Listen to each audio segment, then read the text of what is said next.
O Pacto Colonial ou Exclusivo Metropolitano, política administrativa e econômica que as coroas europeias utilizavam, o Império Português instituiu nas colônias aqui na América. Se quer saber mais sobre isso, fica aqui comigo.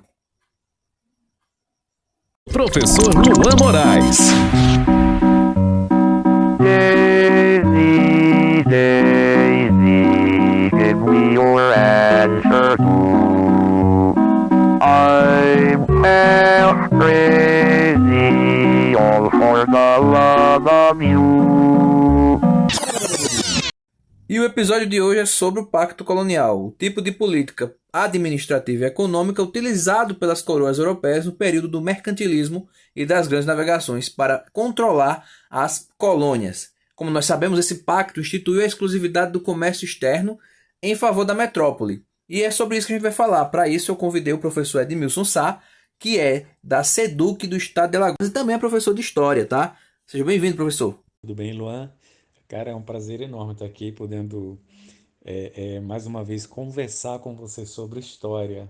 Então, como funcionava esse exclusivo colonial, não é? E a gente fala muito em história, né, da participação da colônia e do favorecimento que as metrópoles, né, tinham com respeito à questão mercantilista, ao mercado, ao comércio que acontecia, principalmente daí da Europa para aqui, para as Américas. No caso de Portugal, para o nosso Brasil. Então, não é tão complicado não entender, sabe, como funcionava essa lógica, né? A gente precisa primeiro entender que era um mercantilismo, certo?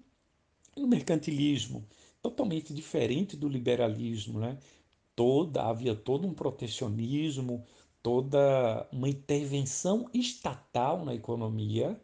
Então, foi dessa maneira que a coroa portuguesa ela conseguiu ganhos enormes.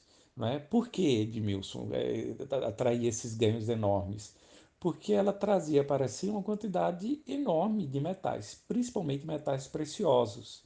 Então, ao passo que trazia metais preciosos do Brasil, da região do Brasil, para Portugal, né, ela ainda agia com vários pactos, como é que a gente pode dizer, protecionistas, né?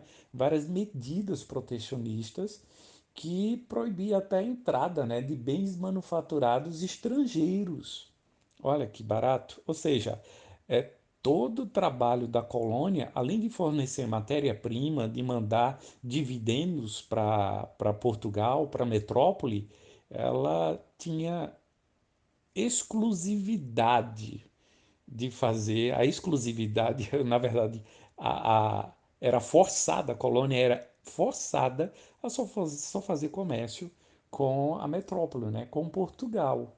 E isso favorecia demais a colônia portuguesa, porque, minha nossa, o quanto de matéria-prima foi tirado daqui do Brasil, enviado para a metrópole, e ninguém daqui poderia comercializar com mais nenhum outro país, apenas, única e exclusivamente com Portugal. Então, isso, com o tempo, né, a gente vai perceber que isso vai precisar ser quebrado, né? Vai demorar um bocado, né, até 1808, principalmente com a abertura dos portos. Mas esse pacto colonial era tipo assim, sabe, manter cada vez mais dependente, né, as colônias dependente da metrópole.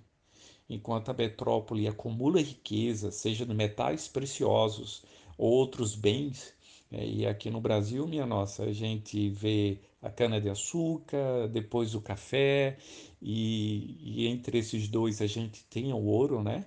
Então, a gente percebe o quanto que a metrópole foi favorecida, enquanto que as pessoas que estavam aqui estavam restritas por causa do pacto colonial. Salvo engano também, com respeito às leis, tinha as leis filipinas, depois acho que os editais, né, os éditos pombalinos, e isso tudo favorecia a coroa portuguesa, né, para que ela se fortalecesse, enriquecesse e a colônia, bem, a história prova o quanto que o Brasil serviu para enriquecer boa parte, né, não só de Portugal, mas da Europa também.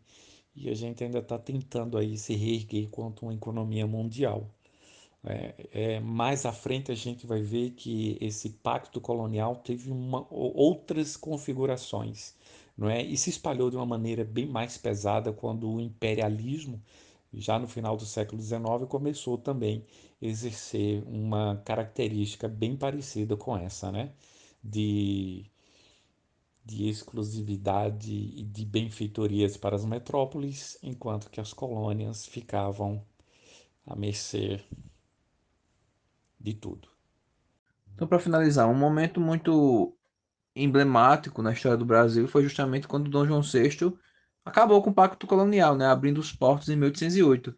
Isso aí, de fato, influencia no processo de independência do Brasil. A gente sabe que a data oficial é 7 de setembro de 1822, mas de fato o Brasil já deixa de ser colônia, né, de fato econômico, né, de maneira econômica, em 1808 com a abertura dos portos, não é isso? É isso mesmo, Luan. É extremamente importante a abertura dos portos, porque pela primeira vez o Brasil basicamente deixa de ser dependente de Portugal. Ah, tudo bem, a gente vai perceber que com o tempo essa dependência vai ser transferida para a Inglaterra, economicamente falando, não é?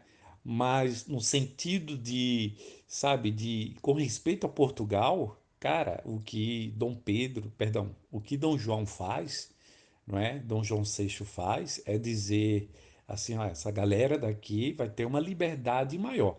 Contudo, isso acontece porque a coroa foge, né, lá da Europa com as invasões napoleônicas e vem para aqui para o Brasil. E aí percebe que, cara, a gente não pode mais só comercializar com a gente, porque a gente está aqui. Né? Portugal estava aqui. Né? A coroa, o governo português estava no Brasil. Então, no fundo, é uma estratégia pragmática, né? A gente precisa abrir os portos para a gente fazer negócio com os outros países, senão a gente se lasca, a gente vai se dar mal. Já não está bem, já estava fugindo de Portugal. Né? Então, chegando aqui em território brasileiro, era a coisa mais sensata a se fazer. Abrir as portas, né? Abrir os portos, né? Para a economia externa do Brasil, para ter mais liberdade de fazer comércio. Mas outra coisa que a gente pode dizer também nesse sentido é aquilo que está na sua pergunta, Luan. Realmente, o processo de independência do Brasil começa a ganhar corpo com a abertura dos portos.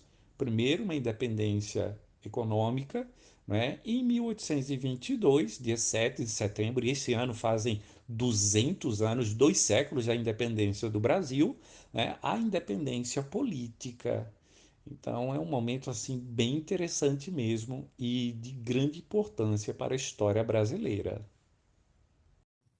Obrigado, professor. Agradeço pela sua participação. O intuito desse podcast é que os alunos possam entender de forma rápida e simples o conteúdo. E o senhor conseguiu, nas suas falas, resumir muito bem o que é o Pacto Colonial. Desde já agradeço e muito obrigado, senhor, que foi meu professor, né? Muito obrigado mesmo.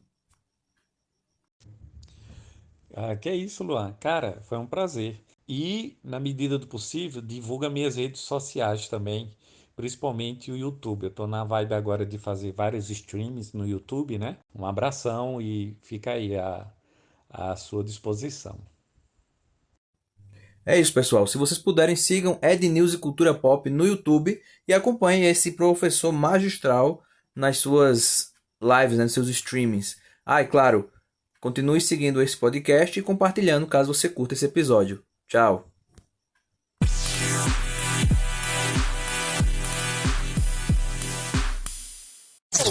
Você acabou de ouvir História no Rádio com o professor Luan Moraes.